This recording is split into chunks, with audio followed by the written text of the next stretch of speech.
and he sees his son. Now think about it. Think of all the people that he has seen walk across that horizon. Yet he knew his boy. He knew that was his son. Well, this is the part that just maybe you've never thought about. Not only was he looking for the son, but during that time frame, in that context, what would have happened is this very wealthy, very distinguished man would have been living in the Jewish community. Obviously, he was up high in his home looking out. He would have had lots of robes on, and he would have walked around with a great presence, dignity, a sign of respect would have been given to him in such a way that he did not ever have to hurry or run or anything. Matter of fact, it would have been seen as quite unseemly for him to do so. But this father, what he would have had to have done, because the scripture tells us that he ran to the boy.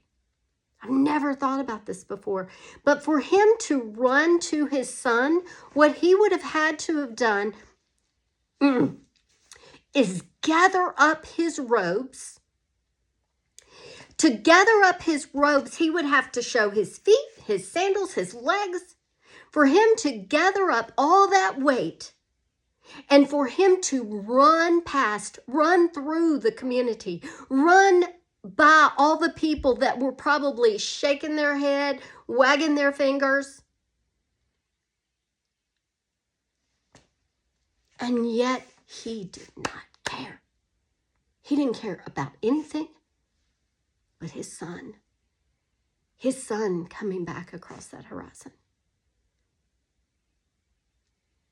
And we know that he ran to the boy and that he threw himself on him and wept and cried, and in all of that, in the stinkiness of the pigs, the depravity of the situation, and all of those things, Pastor Prince then said, and remember, this is Jesus telling the story.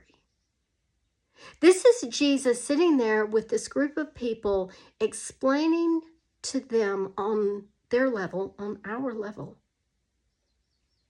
the love of the Father.